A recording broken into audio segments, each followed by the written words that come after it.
Start பண்ணிட்டு இருக்கும்போது hero மேட்சுக்கு போறதுக்கு முன்னாடி யமாஷிடா அவருக்கு முன்னாடி ஒரு எமோஷனை காமிக்காம நார்மலா பேசிட்டே இருப்பாரா. பட் அக்கியமா வந்து ஹீரோக்கான மேட்ச் டைம் வந்துருச்சுன்னு சொல்ல போக இருந்த ஹீரோ நிறுத்தி என்ன சொல்வார்னா, மேட்ச்ல உங்களோட உயிருக்கு ஏதாவது ஆபத்தா இருக்கிற மாதிரி ஃபீல் ஆச்சுன்னா நேப்படாம வெளியே வந்துருங்க. ஏன்னா உங்களோட லைஃபை கம்பேர் பண்ணும்போது எனக்கு மணி எதுவுமே முக்கியம் இல்லை அப்படின்னு ஒரு மனசுல இருக்கிறது எல்லாத்தையும் சொல்லும்போது ஹீரோவும் என்னை பத்தி ஒரு படிக்க வேண்டிய அவசியம் இல்லை, இப்ப நான் தான் வின் பண்ணுவேன், நான் வின் பண்ணி வரும்போது எனக்கு என்ன கிஃப்ட் தரணும்னு யோசிச்சு அப்படின்னு சொல்லிட்டு போவாரா. ஒரு என்ட்ரன்ஸ்ல நம்ம ஹீரோ எடுத்து சண்டை போட போற டீமை காமிக்கிறாங்க. அங்க ஓடிட்டா அப்படின்னு பேராசானிக் கம்பெனி சேர்மன் ஒருத்தர் இருப்பாரா. ஃபைட்டர் கிட்ட நீ என்ன இந்த மேட்ச்ல எனக்கு வின் பண்ணி தரணும்னு சொல்லி ஆர்டர் கொடுக்க ஒரு ஃபைட்டருமே பாக்குறது கொஞ்சம் வேடா இருப்பான். யமாஷிடா மேட்சுக்கு டைம் ஆயிடுச்சுன்னு கிளம்பிட்டு இருக்கும்போது பேராசானிக் கம்பெனி சேர்மன் இருப்பாங்க. நம்ம யமாஷிடா கிட்ட வந்து இந்த மேட்ச்ல யார் வின் பண்ணுவோம் அப்படின்னு ஒரு பெட்டிங் நம்ம 2 பேருக்குள்ள மட்டும் வச்சுக்கலாம் அப்படின்னு சொல்லி ஒரு ப்ரொபோசல் வைப்பான். பிரைவேட் பெட்டிங் அலௌடான அக்கியாமாவை பார்க்கும்போது அவங்களும் பிரைவேட் பெட்டிங் பண்ணக்கூடாது ரூல்ஸ் கிடையாது அப்படிங்கும்போது நீங்க பண்ணிக்கலாம், அது ஒன்றும் இல்லீகல் கிடையாதுன்னு சொல்ல அவருமே அவரோட ப்ரொபோசல் வைக்கிறாரு. வின் பண்ணீங்கன்னா நான் உங்களுக்கு 10 டிவி தாருன்னு சொல்ல டிவிக்கு அக்கியாமா வந்து ஓவரா ரியாக்ட் பண்ணுவாங்க. யமாஷிடாவா எனக்கும் பேராசானிக் கம்பெனில இருந்து ஒரு டிவி வாங்கணும் ஆசையா தான் இருந்துச்சு, டெல்லிக்கு ஒத்துக்கிறேன், அவருமே டெல்லிக்கு ஒத்துக்க பேராசானிக் கம்பெனியோட சேர்மனுக்குமே அவ்வளோ அதிர்ச்சியா இருக்கும். எதிர்பார்க்கவே இல்லை அவர் இப்படி ஒத்துப்பாருங்க. நீங்க தோத்து போயிட்டீங்கன்னா என்ன பண்ணுவீங்கன்னு கேட்க யமாஷிடாவா அந்த டிவிக்கு ஒருத்தான பொருள் நான் உங்களுக்கு தந்துருவேன்னு சொல்லும்போது வெட்டிங் அவ்வளோ ஈஸியா முடிஞ்சாலும் அவங்களுக்கு வந்து என்ன மாதிரியான மனுஷன் ஆயிடுவேன் பத்தட்டு கூட அவரோட ஃபேஸ்ல பார்க்க முடியாதுன்னு யோசிச்சுட்டு தான் போவான். அக்கியாமா வந்து தலையில கையை வச்சுட்டு இருப்பாங்க. இப்படி இந்த மாதிரியான ஒரு டீலுக்கு நீங்க ஒத்துக்கிட்டீங்க என்ன பைத்தியமா அப்படின்னு கேட்க யமாஷிடா வந்து அதுக்கு கூலா என்கிட்ட வந்து ஆல்ரெடி ஒரு டிவி இருக்கு, 9 டிவி நான் அதை விஷயம் ரெடி பண்ணிடுவேன் சொல்ல உங்களுக்கு புரியலன்னு நினைக்கிறேன். தென்கன் கம்பெனிஸ் அந்த மாதிரி கோட் வேர்ல தான் பேசிப்பாங்க.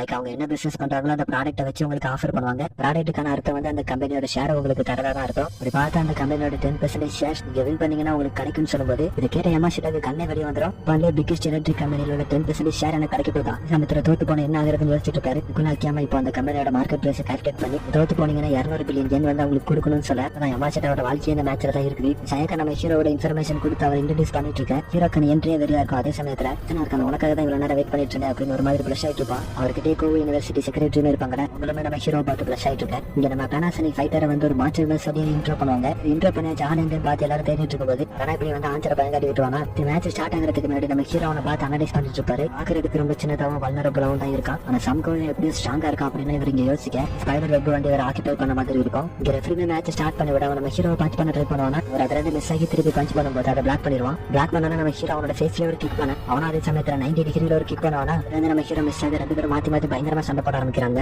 இருக்கிறவங்களுக்கு 2 பேருமே ஈவனா சண்டை போட்ட மாதிரி தான் தெரியும். என் யமாஷிடா வந்து அவ்வளவு கூர்மையா பார்த்துட்டு பாரு அவரோட வாழ்க்கை சம்பந்தப்பட்டு அடி வாங்கி வீசப்பட்டுப்பாங்க. நம்ம ஹீரோ அவன் அடிக்கலாம் ஓடி போகும்போது அதான் சென்ஸ் பண்ணி நிற்கிறாரு. அவருமே ஏதோ ஒரு மாதிரி ஏதோ பண்ணிட்டு இருக்கான். மூமெண்டே ஒரு மாதிரி வியர்டா இருக்கும். நம்ம ஹீரோ பஞ்சு கிக்குன்னு பண்ணி பாப்பாரு. ஒண்ணு கூடவே அவன் மேல லேண்ட் ஆகிட்டு அவன் உடம்புல போயிட்டு வந்த மாதிரி இருக்கும். அவனோட பஞ்ச் எல்லாத்தையும் முடிஞ்சளவு தடுத்துதான் பாப்பாரு. எல்லாத்தையுமே தடுக்க முடியல, டேமேஜ் வாங்கிட்டு இருக்க. ஹீரோக்கு என்னாச்சுன்னு தெரியல, ஒரு மாதிரி முனைகிட்டு இருப்பாரு. அதே சமயத்துல வக்காட்சிக்கு இருக்காங்க. நம்ம ஹீரோக்கு எதிராக சண்டை போடக்கூடியவன் எப்படி மூவ்மெண்ட் பண்றான் அப்படிங்கறத கண்டுபிடிச்சிருவான். நம்ம காலே டோ பகுதி இருக்கும், அதை யூஸ் பண்ணி ஒரு மாதிரியான மூவ்மெண்ட் கொடுக்குறான். இவங்க கிளான்ல மட்டும் பண்ணக்கூடிய ஒரு வியர்டான மூவ்மெண்ட் போல ஹீரோவா நிறைய ஒன்று வளர்த்திட்டு இருந்த மாதிரி தானே இருந்திருக்கும். ஆனா அவனோட மூவ்மெண்ட் ப்ரெடிக்ட் பண்ணி ஒரு பஞ்ச் பண்ணுவாரு. இது வந்து அவனுக்கு ஆச்சரியமா இருக்கும். நம்ம ஹீரோ வந்து எப்படி கண்டுபிடிச்சாரு அப்படிங்கிறது செட்ஸ்னாவா கண்டுபிடிச்சிருவான். நம்ம ஹீரோ ஏதோ ஒன்று வாய்க்குள்ள வளர்த்திட்டு இருந்த மாதிரி தானே இருந்திருக்கும். அவரோட நாக்க கடிச்சு அவனோட மூவ்மெண்ட் டைமிங்க ப்ரெடிக்ட் பண்ணிருக்காரு. மாஸ்டர் இருக்காங்க நீ பவுண்டா எதிராக வேற ஏதாவது ஃபைட்டர் வந்து இருந்தா கூட உனக்கு வின் பண்றதுக்கான சான்ஸ் இருந்திருக்கும். ஆனா இவன் டோக்கிட்டாவோமா இவன் வந்து ஒரு பிரில்லியன்டான ஃபைட்டர், யூஸ் பண்ணாத ஃபைட்டர்னா பரவாயில்ல. ஆனா இங்க கதையா வேறன்னு சொல்ல நம்ம ஹீரோவா அதே மாதிரியான ஒரு ஸ்டெப் டெக்னிக்கை யூஸ் பண்ணி அவன் அடிச்சிட்டு இருக்காரு. நெக்ஸ்ட் அவனோட வயிற்றுலயும் ஒரு பஞ்ச் பண்ணுவாரு. அவனுமே மூச்சோட முடியாம திணறிட்டு இருக்க அவன் கிட்ட போய் உனக்கு உண்மையான ஷோனா என்னன்னு காமிக்கிறேன்னு சொல்லிட்டு கிக் பண்ணலாம் போக அந்த கிக் வந்து பாதிலே நின்றோம். ஆடியன்ஸ் எல்லாரும் இங்க என்ன நடக்குதுன்னு தெரியாம முடிச்சிட்டு இருந்தாலும் இது பார்க்கும்போது தெரியுது நம்ம ஹீரோட கால முடியா சுத்தி இருக்கும். ஹீரோ எவ்வளவு ஸ்ட்ரெயின் பண்ணி தப்பிக்க ட்ரை பண்ணுவாரு. அவன் என்னோட ஹேர் நீ பிக்கிறான்னு நினைக்கிறேன், அது வந்து நடக்காத ஒரு காரியம் அப்படின்னு சொல்லிட்டு ஹீரோ கைத்தல சுத்தி அடிக்கிற மாதிரி அடிச்சிட்டு இருப்பான். ஹீரோ வந்து நம்ம ஹீரோ அவனோட ஹேர் ஒரு ஷார்ட் மாதிரி யூஸ் பண்ணி அடிப்பாங்க. நமக்கு எப்படி ஹேர் இவ்வளவு ஸ்ட்ராங்கா இருக்குன்னு தோணும் போது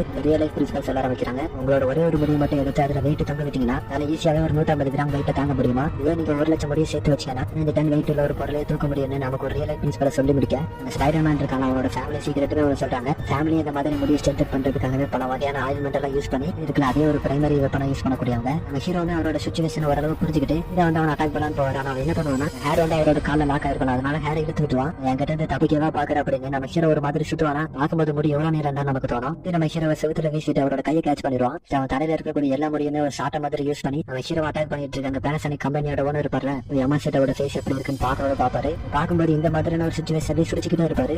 புரியல என்ன மாதிரியான மனுஷன் தான் இவரு யோசிச்சுட்டு இருப்பான். நமக்கு தான் காமிக்கிறாங்க யமாஷிடாவோட ரியாக்ஷன் எப்படி இருக்குன்னு. மேட்ச்ல மட்டும் நான் தோத்து போன கிங் ஆஃப் டெப்டே நான் தான் யோசிச்சுட்டு இருப்பாரு. ஸ்பைடர் மேனுமே நம்ம ஹீரோட கண்ணு கடுத்து எல்லாத்தையுமே கேட்ச் பண்ண ஆரம்பிச்சிருவான். ஹீரோ கொஞ்சம் கொஞ்சமா தோத்துக்கிட்டே இருக்க யமாஷிடாக்கு பத்தட்ட வந்துகிட்டே இருக்கும். நம்ம ஹீரோ மாதிரி கிரிப்பியா சிரிச்சு நீ பாஸ் ஆயிட்டேன் அப்படின்னு சொல்ல எனக்கும் புரியல நமக்கும் புரியல. அப்ப ஒரு பிளாஷ்பேக் போறாங்க. அவரோட மாஸ்டர் இருக்காருல என்ன சொல்லிருப்பாருன்னா இப்போ மேட்ச் அப்புறம் முடிக்கிறது தோணுச்சுன்னா அந்த டெக்னிக்கை யூஸ் பண்ணி முடிச்சுக்கன்னு சொல்லிருப்பாரு. ஹீரோ அதை யோசிச்சு பார்த்துட்டு அந்த டெக்னிக்கை யூஸ் பண்ண இந்த மேட்ச் ஃபன்னாவே இருக்காது, அதனால தான் அந்த டெக்னிக்கை நான் மோஸ்ட்லி யூஸ் பண்றதே இல்லைன்னு யோசிச்சுட்டு இருக்கு. சடனா அவரை பிடிச்சிட்டு இருந்த முடி எல்லாமே பிஞ்சு போயிருமா. நம்ம ஹீரோ காமிக்கிறாங்க. நம்ம ஹீரோட உடம்பு ஃபுல்லாவே கலர்ல நரம்பு எல்லாமே வெளியே தள்ளி பீட் ஆயிட்டு இருக்கும். நம்ம ஹீரோ அவனோட கையில பஞ்ச் பண்ண கையில இந்த போனே கிராக் ஆயிரும். ஹெட்ல வயிற்றுல செஸ்ட்ல பஞ்ச் பண்ண இருந்தாலுமே கூட அவனோட இன்னர் ஆர்கன்ஸ் எல்லாமே டேமேஜ் ஆக ஆரம்பிக்குது. திருப்பி நம்ம ஹீரோவை துள்ளி அடிக்க வருவானா, நேரில் இருக்கும்போது அவனுக்கு ஒரு அப்பர் கிக் கொடுத்து இது வந்து ஒரு ஸ்பின்னிங் கிக் கொடுத்து ரொட்டேட் ஆகி ட்ரோவை யூஸ் பண்ணி ஒரு கிக் பண்ணுவாரா. அதான் பாய் சோழி முடிச்சிட்டான். காஞ்சே சாகிறதுக்கு முன்னாடி நம்ம ஹீரோவை பார்த்து நான் என்ன பண்ணாலும் இவனை தோக்கடிக்க முடியாது அப்படிங்கிறது யோசிச்சுட்டு தான் அன்கான்சியஸா அவன் நம்ம ஹீரோ அவரோட பாடியை கூல் பண்ணிட்டு இந்த மாதிரி உனக்கு ஃபன்னா இருந்துச்சான்னு அவனை பார்த்து கேட்பாரு. ஃப்ரீமே நம்ம ஹீரோ தான் வின்னர் அப்படிங்கிறத அனௌன்ஸ்மெண்ட் பண்ண செப்ஷனாவா நம்மளோட நெக்ஸ்ட் மேட்ச்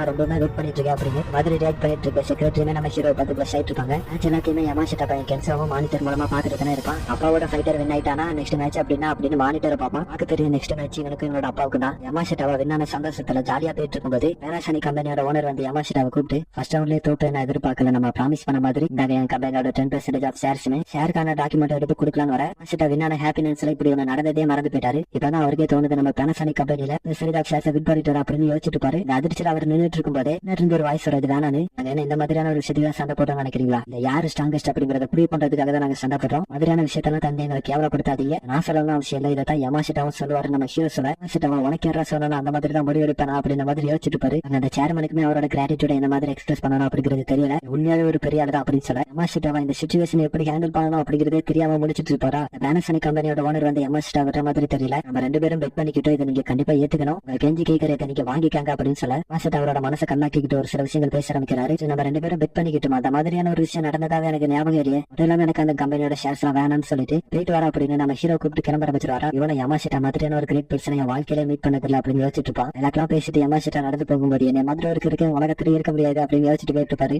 அப்ப நம்ம ஹீரோமே யமாஷிட்டாவை பார்த்து தேங்க்ஸ் அது வேணாம்னு சொன்னதுக்குன்னு சொல்ல நம்ம யமாஷிட்டா வெறும் டாக்குமெண்ட் தானே போனா போகுது அப்படின்னு நடக்க ஆரம்பிச்சிருவாரு. ரெண்டு பேருமே பாக்குறதுக்கு ஒரு ஃபாதர் அண்ட் சன் மாதிரியே ஃபீல் ஆகும். அப்படியே அந்த சீனை கட் பண்ணிட்டு உருட்டா இருக்கார்ல பேனாசானி கம்பெனியோட ஓனர், அவரோட ஃபைட்டரா இப்ப இருக்கக்கூடிய இணைப்பவும் குழந்தையா இருக்கும்போது பெஸ்ட் ஃப்ரெண்ட்ஸா சேர்ந்து விளையாடுறது மாதிரி தான் இருந்திருக்காங்க. இதுல இனபா ஃபேமிலி வந்து ஒரு அசாசின் ஃபேமிலி இருக்காங்க, அவனோட ஃபேமிலி கீழே ஒர்க் பண்ணிட்டு இருந்திருக்காங்க. அப்படியே காலங்கள் போக போக இவங்க ரெண்டு பேரும் எங்கேஜ் அடையும் போது அடுத்து இவங்க எப்பவுமே கேம் விளையாடக்கூடிய இடத்துக்கு விக்கிட்டு அவர் வரா. வந்து பார்க்கும்போது இனபே வந்து ஒரு அதிர்ச்சியான தகவல் சொல்லுவான், என்னோட அப்பாவும் அம்மாவும் உங்களுக்கு கொடுக்கப்பட்ட மிஷின்ல தோத்து போயிட்டாங்க, லைக் இறந்து போயிட்டாங்க. அதனால என்ன அந்த ஃபேமிலியோட கிட்ட நேரத்தை தான் மாத்தினாங்க, அதுல இருந்து உனக்கு கீழே தான் ஒர்க் பண்ணி ஆகணும், நீ தான் என்னோட பாஸ், யாரையாவது கொள்ளணும்னு ஆர்டர் பண்ணனா நான் போய் கொண்டுட்டு வந்துடுறேன் அப்படின்னு பெரிய குண்டு தூக்கி ஒக்கிட்டா மடியில போட்டுவான். ஒக்கிட்டாவை பொறுத்த வரைக்கும் இந்த ஃபேமிலி விஷயம் எல்லாம் இல்லாம இவங்க ரெண்டு பேரும் லாஸ்ட் வரைக்கும் ஃப்ரெண்ட்ஸாவே இருக்கணும் அப்படிங்கறது அவரோட ஆசையாவே இருந்திருக்கும். இந்த மாதிரி நடந்ததை நினைச்சு பயங்கரமா ஃப்ரஸ்ட்ரேட்டட் ஆகி முதல்ல எப்பவுமே பேசாதன்னு அவங்க கிட்ட சொல்லியிருப்பாரு. இதெல்லாம் என்னபா வந்து அன்கான்சியஸா இருக்கும்போது நினைச்சு பார்த்துட்டு இருந்திருப்பான். ஹாஸ்பிட்டல்ல முடிச்சதுமே பக்கத்துல ஒக்கிட்டா இருப்பானா அவங்க கிட்ட எப்பவுமே இல்லாம நீ இப்ப வந்து கொஞ்சம் பிரைட்டா இருந்த மாதிரி இருக்கு அப்படின்னு ஒக்கிட்டாவை பார்த்து கேட்கும்போது நம்ம சின்ன பசங்களா இருக்கும்போது எப்படி இருந்தோம் அப்படிங்கறது யோசிச்சு பார்த்துட்டு இருந்தேன்னு சொல்ல இவனுமே அதானே யோசிச்சிருப்பான். அதனால என்ன ஒரு கோயின்சிடன்ஸ் பாரு அப்படின்னு பேசிட்டு இருக்கேன். வேற எபிசோடுமே இந்த இடத்துல என்ன ஆகுது.